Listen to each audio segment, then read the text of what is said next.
Salut à toi esprit éveillé et bienvenue sur la chaîne Le Peuplier du Peuple. Alors rapidement, je vais faire une vidéo en deux parties. D'un sur l'élocution de Macron sur les gilets jaunes et la transition écologique. Et l'autre un peu sur la manif du 24 et ce qu'on pourrait en tirer comme, pas comme conclusion, mais comme, comment dire. On pourrait en tirer des points positifs et on peut en tirer des points négatifs. En tout cas, il y a des points de réflexion à avoir suite à cette manif. Alors déjà, je tiens à dire, Macron, il a vraiment loupé le coche. On lui a balancé une balle qui était la balle du changement et il l'a pas saisie au bon. Vraiment pas. Donc, et c'est grave. Ce que je veux dire, c'est grave parce qu'on arrive à un point vraiment où l'ambiance est dans une ambiance un peu insurrectionnelle. Donc, c'est là où il y a la question, on peut en tirer du positif comme du négatif. Mais là, vraiment, Macron, il a chié des bulles, il s'est complètement foiré. Vraiment, il avait la possibilité de changer complètement le paradigme. En tout cas, le peuple, une partie du peuple, lui donnait cette possibilité Mais ça montre son image. Ce que je veux dire, il est là dans un objectif qui est le capital et le libéralisme et il changera pas de cap. Il a eu des ordonnances de Bruxelles, il suit les ordonnances. Donc voilà. Donc ça, c'est mon premier point. Vraiment, Macron, voilà, ça montre la faiblesse de notre système. Voilà, c'est incapable de changer. Et à tel point que je vais essayer de vous montrer que vraiment son élocution a servi strictement à rien. Même si, en allant même plus loin que juste, il n'a pas compris ce que les Français voulaient. Mais bon, encore on peut aller plus loin dans la description, dans la description de son élocution. Donc déjà, ce qui m'a fait rire, c'est son mea culpa, mais je changerai pas. Mais ça sert à rien de dire ça. Enfin, ce que je veux dire, assume. Au moins, un dictateur, il assume. Il dit, je t'ai enculé, pardon. Je t'ai eu. Je suis là pour t'avoir, je vais t'avoir. Toi, t'es là, tu fais du mea culpa, ta petite voix mielleuse, mais au final, tu changes pas, t'as un objectif, nous la mettre. Voilà, donc, déjà, rien que ça, pour quelqu'un qui s'investit un peu dans le militantisme pour les gilets jaunes, hein, il entend ça, direct ça le braque, c'est normal. Le gars, c'est du foutage de gueule un peu, c'est du foutage de gueule. Ensuite, son argument, les Français ont voté pour moi, donc pour un programme, donc je l'applique. Mais encore, c'est 20%. C'est 20% de la population qui a voté pour ton programme du premier tour, je parle. C'est ça ton vrai électeur, ta base électorale, c'est ça. Tes électeurs, c'est ça, c'est les 20%. C'est ce qui est en train de ressortir aujourd'hui dans les sondages. Entre 75 et 80% des Français soutiennent les gilets jaunes. Voilà, donc il n'y a plus que les 20% de ta base Macron qui te soutiennent. Donc dis pas les Français ont voté pour moi. Non, non, ça c'est faux. Une petite partie, 2 Français sur 10 ont voté pour toi.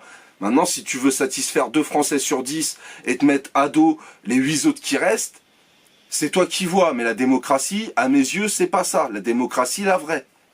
Donc ça, déjà, voilà. Le côté mielleux, mea culpa, mais je m'en fous, je continue. De toute façon, les Français ont voté pour moi, alors que c'est faux, la majorité. Déjà, ça fout la rage. Ensuite, son petit argument, mais j'y suis pour rien, de la hausse de l'essence. Mais arrête de...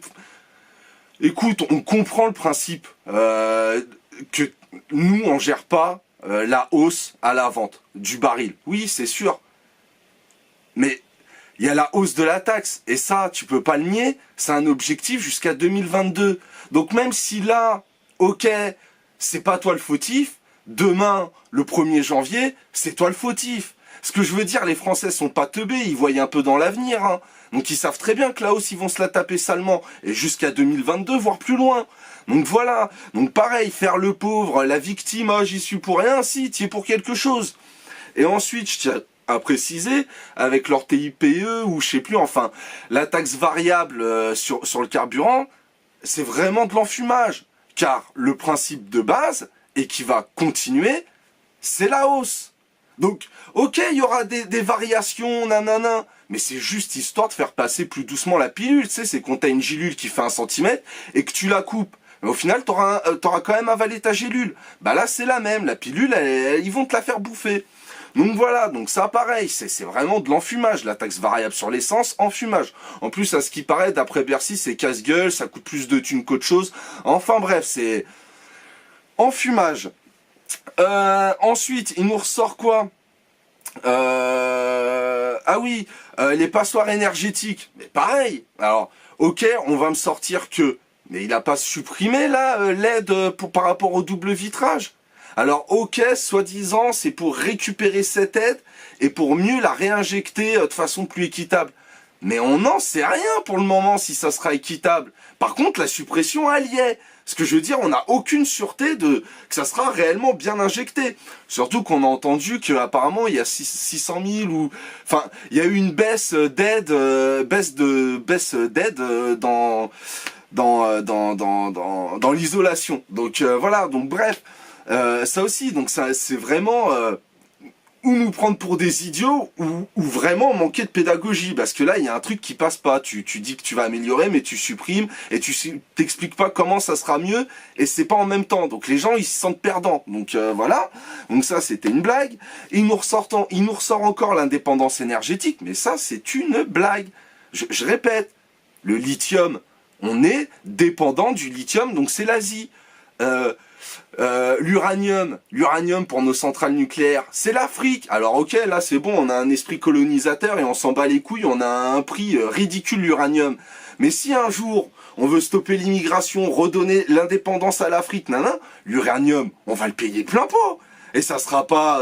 ils vont récupérer. Donc voilà, pareil, l'uranium, on n'a pas de réelle indépendance. Donc pareil, l'indépendance énergétique, c'est du mytho, c'est du mytho.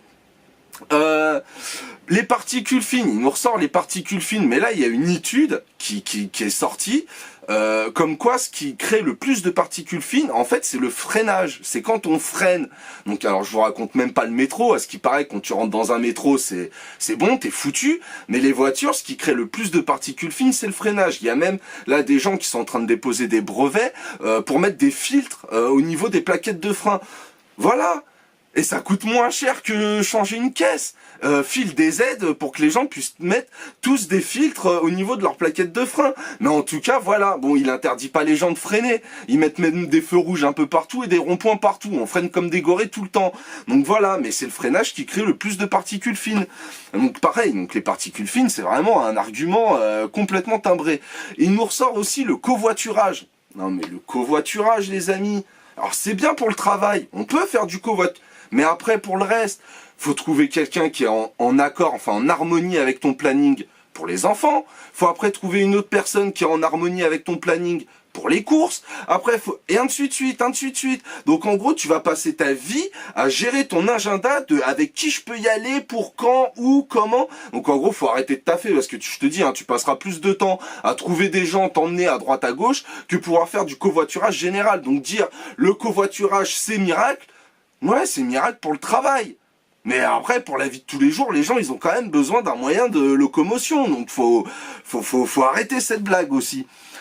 Aussi, on apprend, donc, il nous explique qui va faire avec les entreprises des accords pour que l'écologie se passe bien.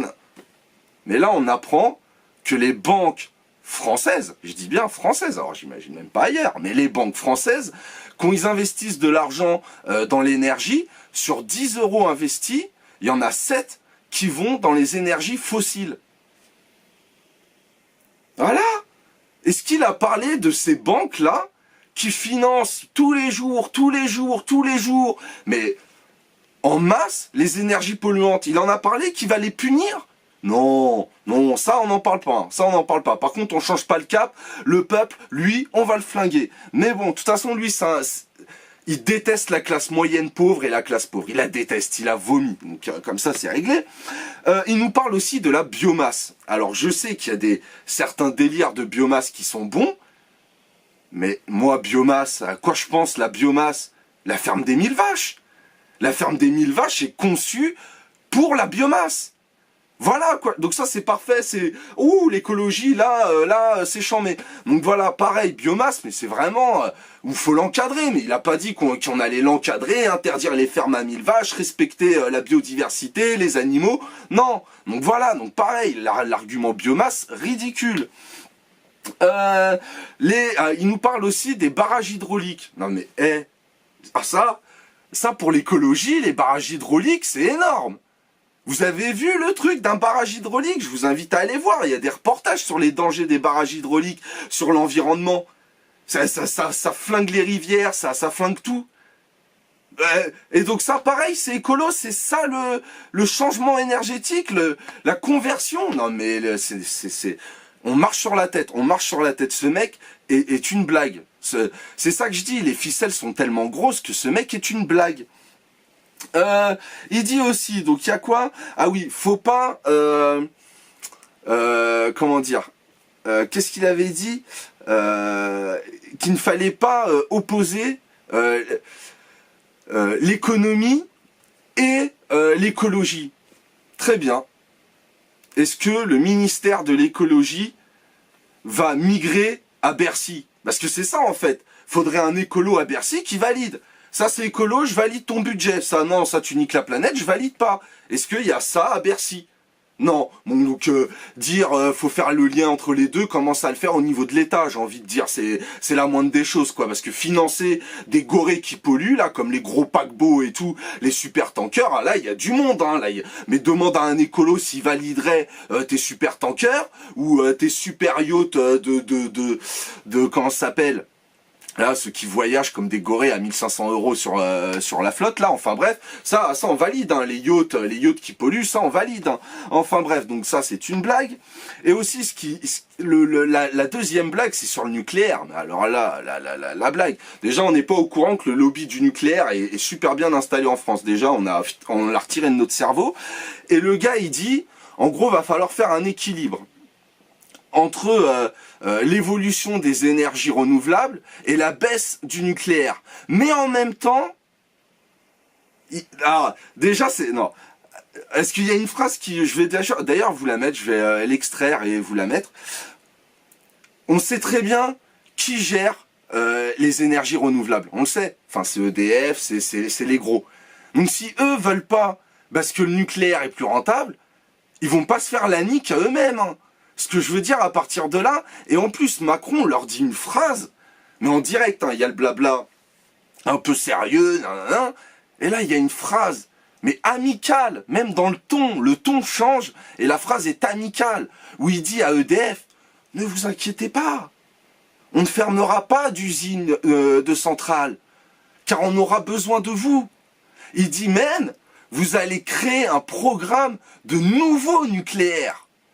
Il ouvre même la porte aux EPR, les trucs qu'on est incapable de fabriquer. Il y a que en Asie où les gars ils ont géré les EPR, mais nous incapables. Et par contre, traiter les déchets, nanana, on n'en parle pas. On va continuer à les enterrer comme des enfoirés. Donc voilà. Mais alors ça, la face du nucléaire, c'était un bipolaire, le mec, schizophrène. D'un côté, il dit, je t'enferme 14. Je vous dis, je vous la remets la phrase. Je vais la trouver. Je vais juste la couper. Je vais vous la remettre. Il dit, vous en faites pas, on fermera rien. Il dit même, ah non, alors ça sera après, mais faites très attention à ce qu'il dit, ce personnage, faites très attention.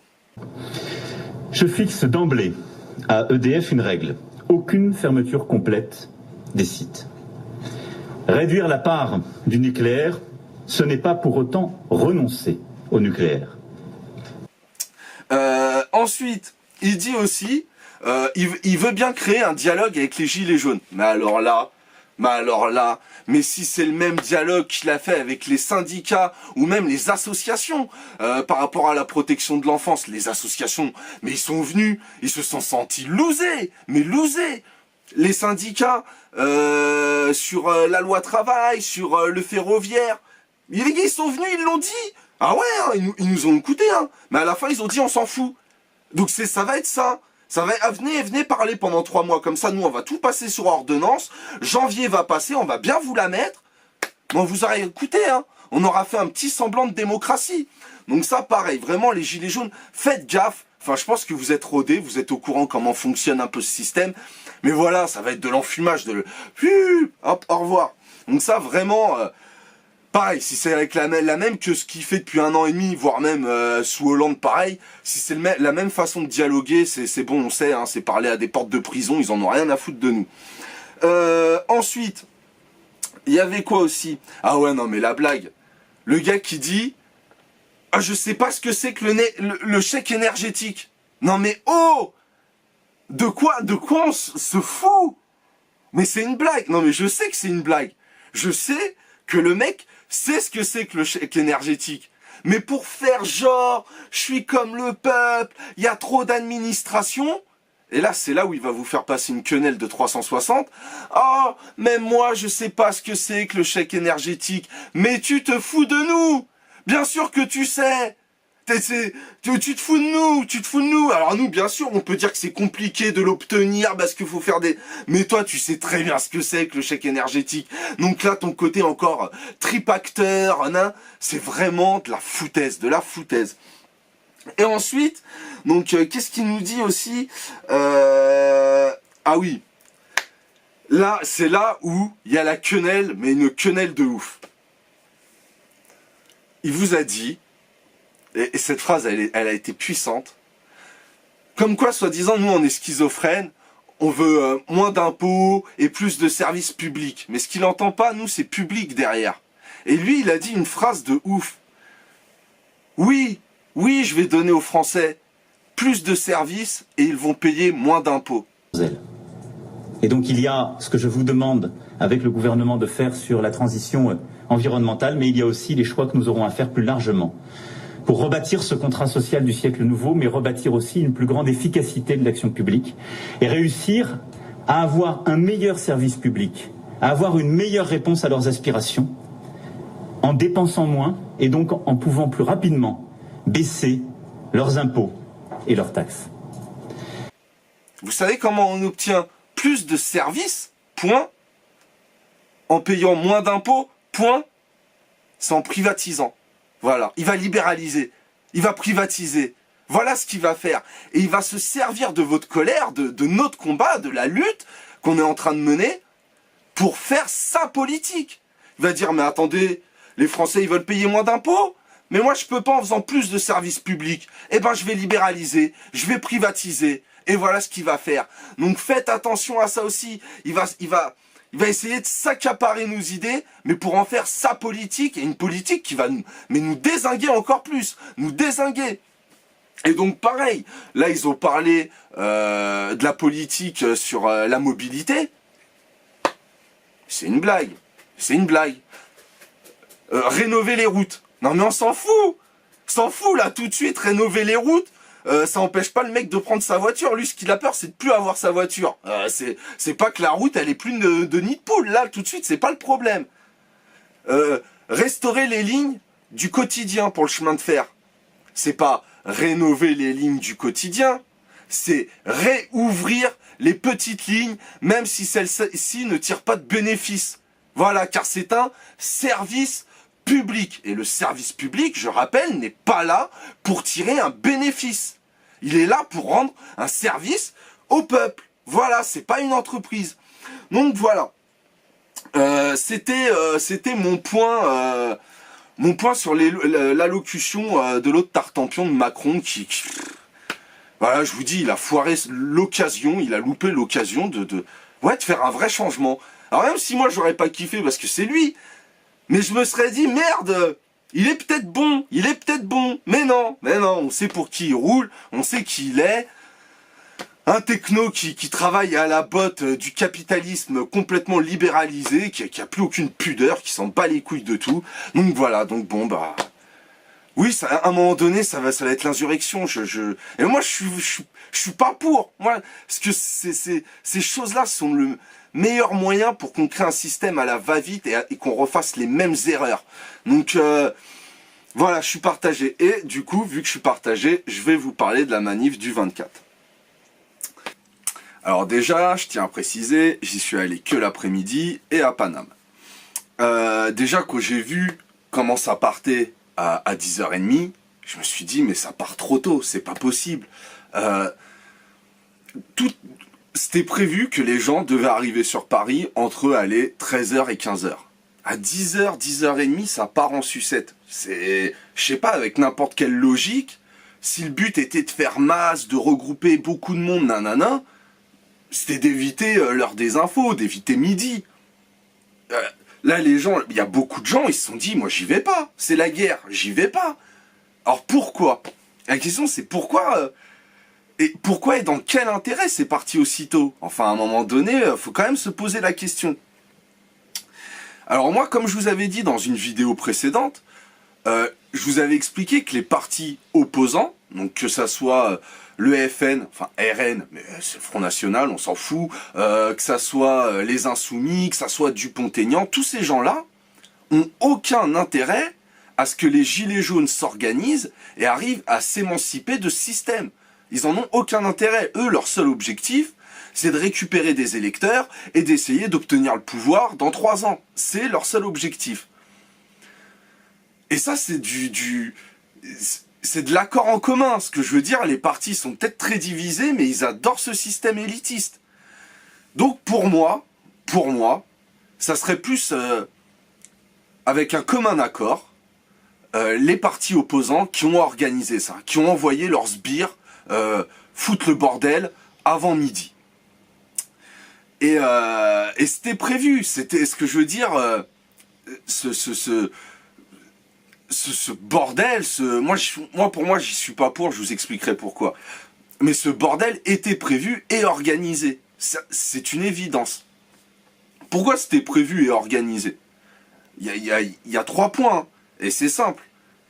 Eux, ils nous expliquent, mais on l'avait interdit, donc vu qu'on l'avait interdit, il devait y avoir personne. Mais la semaine dernière, tu vois, on a fait exactement la même.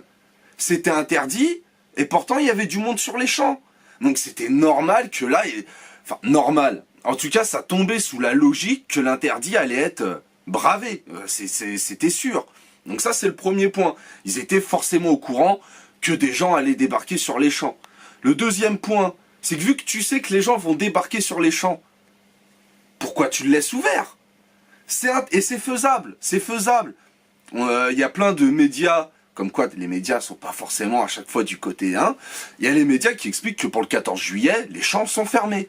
Donc, fermer les champs, c'est possible. Et le troisième truc, la semaine dernière, donc pour la manif du 17, ils avaient laissé plein de barrières sur le long des champs. Alors on était beaucoup moins nombreux, et malgré ça, les gens ont pris les barrières et les ont foutus sur la route. Donc malgré qu'on soit moins nombreux, on a bloqué les routes. Là, ils refont la même. Ils sont prévenus. Ils ont eu l'exemple de la semaine d'avant. Hein, ils laissent ouvert et ils laissent tout ce qui est les barrières de chantier et tout. Donc voilà, c'était... personnellement, c'était prévu. Après, donc, je vais peut-être passer pour un complotiste, mais là, il y a la majorité de la France qui est tombée dans le complotisme, hein, parce que tout le monde pense pareil. Enfin, comme quoi c'est aberrant d'avoir laissé ouvert, d'avoir laissé les trucs de chantier sur place, de faire genre vous étiez pas prévenu. Enfin bref, tout ça, c'est vraiment... voilà. Par contre, ça nous a... leur objectif premier dans le fait d'envoyer... Les gens qui disent c'est pas possible d'avoir envoyé des casseurs, je crois que donc c'était en 2005, pour le CPE, Sarkozy l'a fait. Sarkozy l'a fait, et ça y est avoué. Hein. Bon, ils l'ont avoué 10 ans après, mais ils avaient laissé tous les jeunes de banlieue descendre, ils savaient qu'ils allaient descendre, ils les ont laissés pour que ça parte en sucette et que ça décrédibilise le mouvement. Donc ce que je veux dire, c'est quelque chose qui se fait, c'est même pas... sorti de nulle part cette idée. Donc voilà. Donc c'est voilà. Ensuite, ce qu'on apprend, parce que malgré ça, il y a des choses à en tirer. Ce que je veux dire, il y a les policiers qui ont parlé après la manif. Et ils ont dit, alors c'est une policière de chez FO, syndicat FO, qui explique que l'ordre était de protéger le palais, et ne pas revivre 1789. Moi, je me dis... c'était sur CNews, hein. C'était sur CNews. Je me dis, elle s'emballe, la dame. C'est pas possible, c'est pas vrai. On n'était même pas nombreux. C'est pas possible. Sur BFM, un policier qui était à la manifestation se fait interroger et explique qu'ils étaient complètement débordés. Complètement. Le gars, il avait même dit qu'il avait vécu les manifestations de Villiers-le-Bel, qu'il s'était fait tirer dessus, mais que là, il avait jamais vécu ça. Jamais. Le gars, il explique que de 4h jusqu'à 23h30, ils étaient sur le pavé, qu'à partir de 15h, 15h30, ils avaient plus d'acrymo, qu'ils se posaient même la question s'ils devaient pas se servir de leurs armes létales pour se protéger et protéger le palais, que quand il s'est pris un pavé vers 17h, ils étaient pas loin de tourner de l'œil. Enfin, donc, moi, là, j'en ai tiré une conclusion. Notre État est un colosse au pied d'argile. Il suffit de pas beaucoup pour le faire tomber. Alors moi, je vous le dis, hein, vraiment, je suis contre ce principe insurrectionnel, parce que j'ai la sensation, je peux me tromper, que les changements qui sont radicaux comme ça du jour au lendemain, c'est la meilleure façon de reproduire les mêmes erreurs. On va pas détruire le capital, l'argent restera notre Dieu, et ça sera pas une bonne révolution, et pas une bonne évolution non plus. Donc voilà, mais on en tire quand même une conclusion, c'est que cet État est un colosse au pied d'argile. Et c'est pour ça, et là c'est pour ça qu'ils ont voulu faire capoter la manifestation dès 10h30. C'est que je pense que si on était allé 50 000, un truc comme ça, sur les champs, et sans violence, il y aurait eu moyen de les faire tomber. Et je pense que ça, c'est ce qu'ils veulent pas. C'est ce qu'ils veulent pas. Qu'on se regroupe en masse, proche du pouvoir, sans violence. Comme je vous dis, parlez aux journalistes, parlez aux policiers. Mais si on arrive à faire ça, et en plus d'être masse, le pouvoir, il tient pas. Alors après, va falloir créer des conseils de réflexion, parce qu'il va pas falloir reproduire les mêmes erreurs. Mais moi, c'est la conclusion que j'en tire. Voilà. Bon, bah j'espère que... Ah oui, et dernier petit point. Il y a les gens, il y a 8 personnes qui ont été choisies ou qui ont émergé, on va dire, pour porter la parole. Ne les critiquez pas, d'accord? C'est moins pire que créer une association. Là, je vois, il y a des associations qui se créent, nanana. Une association, c'est simple. Il y a des statuts. Le premier statut, c'est le président. Donc c'est pyramidal. Et pour vous dire, c'est tellement égalitaire une association, c'est que le président, sa voix, compte double. Donc voilà, donc vous pouvez critiquer les 8, en plus je pense que sincèrement, ils vont voir que la tâche est énormément dure, en plus ils n'ont pas baissé leur froc devant De Rugy, ils ont annoncé samedi on y retourne. Donc ne les critiquez pas, laissons voir, de toute façon, faut pas se diviser. Alors, se diviser sur les partis, comme là on voit, voilà, c'était un autre point sur la manif, il y a eu des partis, comme le parti de Dupont-Aignan, il y a eu des royalistes, hein. Franchement les gars, c'est pas ça, c'est pas comme ça qu'on changera le délire. Faut ranger ces idées là, tout de suite, faut les... en tout cas, ne pas les afficher, et après, quand on sera capable d'avoir un dialogue démocratique, on pourra partager des choses.